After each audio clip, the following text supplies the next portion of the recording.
Selamat pagi Tuan Pembetul, selaku Pembetul di SMK Tuan. So hari ini saya ingin menunggu dengan Pembetul tentang pentadbiran di sekolah. So soalan pertama adalah bolehkah Tuan Pembetul kongsikan secara ringkas apakah peranan Pembetul di sekolah dan bagaimana Pembetul melaksanakan amanah yang diberikan? Bismillahirrahmanirrahim. Terima kasih Syekh Rijah.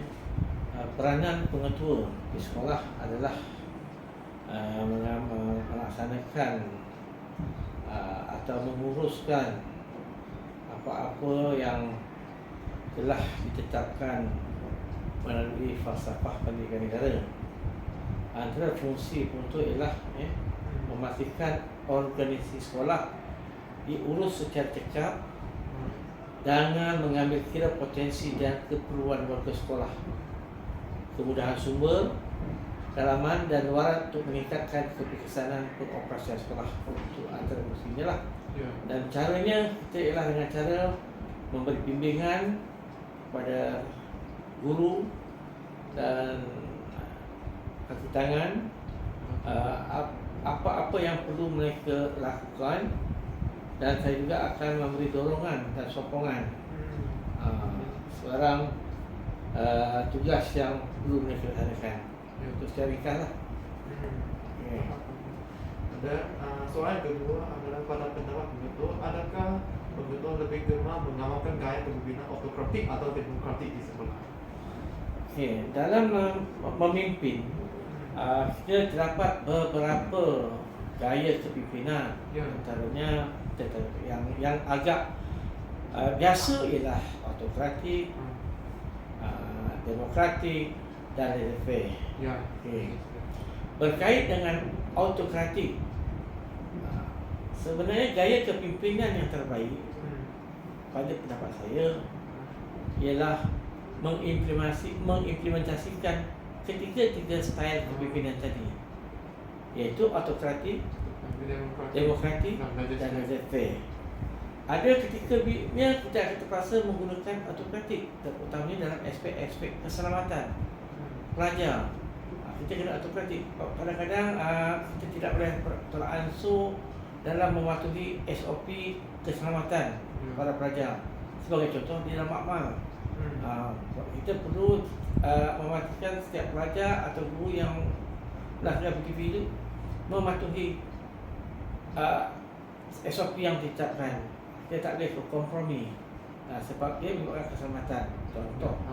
Tapi kalau kita demokratik ini mungkin dalam hal-hal tertentu yang melibatkan kepentingan guru, kepentingan pelajar yang kita rasa boleh dibincangkan. Demokratik. Tentulah. Kalau laissez-faire ini lebih kepada contohnya, kadang-kadang kalau kita nak membuat apa majlis kerajaan, kita pasti nak buat majlis itu kita nak menimbulkan rasa keseronokan. Kita tak boleh nak gunakan autokratik. Cuba kita menggalakkan, minta puas pandangan daripada para mungkin pelajar sendiri, ada pandangan dia bagaimana dia nak menjalankan program tersebut. Contoh majlis hari raya, contoh mungkin banyak pemilihan pakaian. Kalau kita kata tetap nak pakai baju sekolah, saya boleh beri arahan autokratik pakai baju sekolah. Jadi pelajar kata nak untuk hari raya, tetapi pengetua dengan tegas nak pakai macam tu. Jadi di situ menimbulkan perasaan kita nak gembira tapi tak seronok. Jadi kita nak gembira tapi walau bagaimanapun dalam laissez-faire pun dia ada kawalan, terutama dalam mematuhi SOP. Dan SOP kena. Nak jaga imej sekolah, kita kena. Kita kena sesuaikan. Kena sesuai. Seorang pemimpin bijak dia kena sesuai. Kita bukan mencari populariti, tapi kita nak mencari mencapai matlamat objektif kita. Sebab di sekolah ini pendidikan. Bila pendidikan, bagaimana kita nak melaksanakan pendidikan itu kepada para pelajar. Ada pelajar yang terdiri berbagai latar belakang. Jadi dengan style kepimpinan inilah kita nak melaksanakan tersebut. bagus. So soalan ketiga adalah sekiranya ada berlaku masalah perselisihan faham antara staf atau guru-guru lah. So apakah tindakan pengetua yang akan lakukan untuk selesaikan masalah ini? Perselisihan faham. Ah, Maknanya perselisihan faham ini sebenarnya bumi mana yang tak ditipu hujan, kan? Tapi dah kita pun kadang-kadang lidah jangan lidah lah kita pergi. Jadi sebenarnya perselisihan faham ini sesuatu yang biasa berlaku kadang-kadang berpunca dari komunikasi yang tidak jelas. Jadi kalau itulah halnya, kita lebih suka membawa kepada permusyawaratan, permuafakatan, perbincangan. Dalam perbincangan saya akan pastikan kita mestilah berfikiran terbuka. Kita mesti belajar meraihkan pendapat. Walaupun saya kata pendapat saya betul, tetapi ada ketikanya saya perlu meraihkan pendapat. Walau bagaimanapun keputusan di tangan kelah, kalau tidak besar, buatlah keputusan yang bijak. Jadi kalau perselisihan ini biasanya saya akan membawa kepada perbincangan dengan pasti apa masalah. Tapi kalau tidak boleh nak diselesaikan, saya terpaksa lah menggunakan apa-apa punca kuasa yang ada untuk mengatasinya. Itu masalah. Kalau tak boleh nak kontrol langsung, dia orang tak boleh kontrol langsung, saya akan lihat lah. Saya gunakanlah segala punca kuasa yang ada untuk menangani masalah tersebut. Faham lah? Faham itulah. Okay. Soalan keempat, apakah cabaran apabila sebagai pengetua di sekolah? Cabaran sebagai pengetua di sekolah ialah apabila kita nak melaksanakan sesuatu inovasi atau kadang-kadang inovasi atau arahan inovasi kadang-kadang kita nak minta inovasi ini adalah suatu idea yang baru yang kadang-kadang bertujuan untuk meningkatkan sama ada prestasi sekolah, prestasi imej sekolah atau keinginan sesuatu pekerjaan.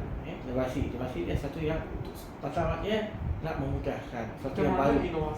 Inovasi sesuatu yang baru, idea yang baru. Cabarannya ialah kadang-kadang kita nak melihat penerimaan pihak yang nak menerima tu inovasi. Kadang-kadang mereka tidak bersedia. Kadang-kadang mungkin inovasi itu menyusahkan, idea itu menyusahkan. Jadi dia tak terima. Kadang-kadang tanpa kita takkan lagi dah nolak. Itu adalah cabaran. Tetapi sebenarnya perkara itu boleh diselesaikan. Adalah cara-caranya bagi saya. Kalau saya akan apa-apa saya akan lihat membawa pada perbincangan dan membina matlamat bersama. Yang bina bersama dan meraihkan pendapat. So saya nak tanya, apakah projek inovasi atau berkaitan dengan dasar-dasar kerajaan yang telah dilaksanakan di sekolah ini? Di sekolah ini, inovasi sekolah ini sebagai penutur baru, saya sedang merancang satu inovasi yang mana dari segi saya nak merancang dari segi kawalan, pemantauan, penghantaran buku rekod. Saya sedang mencipta sebuah cipta tapi masih dalam peringkat idea lah. Tetapi di sekolah ini inovasi yang telah dilaksanakan, yang telah dilaksanakan oleh pihak sebelum ini ialah mereka memperkenalkan inovasi seperti bumi hijau, bumi hijau tu kalau lihat di sekolah ni ada usaha menanam. Saya pun nampak banyak. Kan? Jadi itu satu inovasi. Maknanya di situ dia nampak pelajar dididah dengan cintaan pada alam sekitar, lestari alam sekitar. Bukan sahaja fokus kepada akademik sahaja. Kadang-kadang melihat benda itu satu seronok.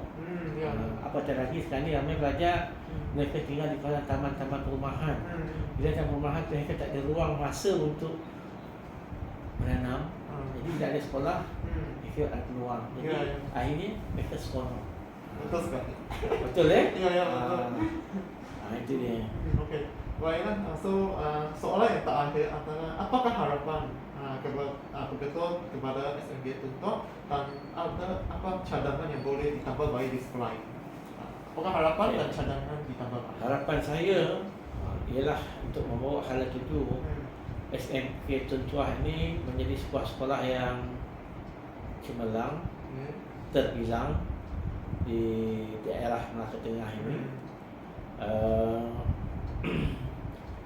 Dan bagi mencapai usaha tersebut, saya akan melaksanakan permufakatan bersama ibu bapa, bersama PIBG, dan sama akan menjadikan jalinan dan jaringan dengan agensi-agensi luar, sama ada di pihak kerajaan atau pihak swasta.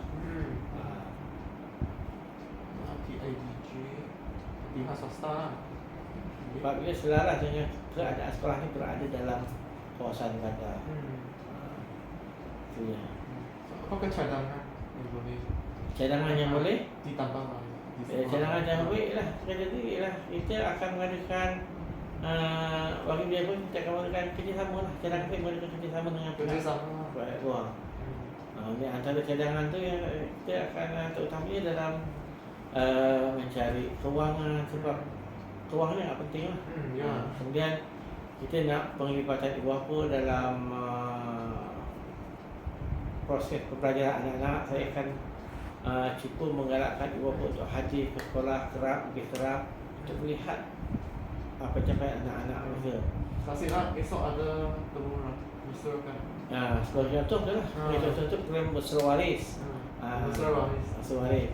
Dan saya sentiasa terbuka sebenarnya, kerana pada usaha lain ialah di pihak bimbingan konseling boleh juga mengadakan lawatan-lawatan ke rumah pelajar yang bermasalah, dengan harapan selain nak menggalakkan pelajar hadir ke kelas, sebenarnya lebih nak menjalin hubungan mesra dengan ibu bapa. Kerana sekolah kita tak mahu lagi melihat sekolah sebagai satu tempat yang menakutkan, malas malas kan.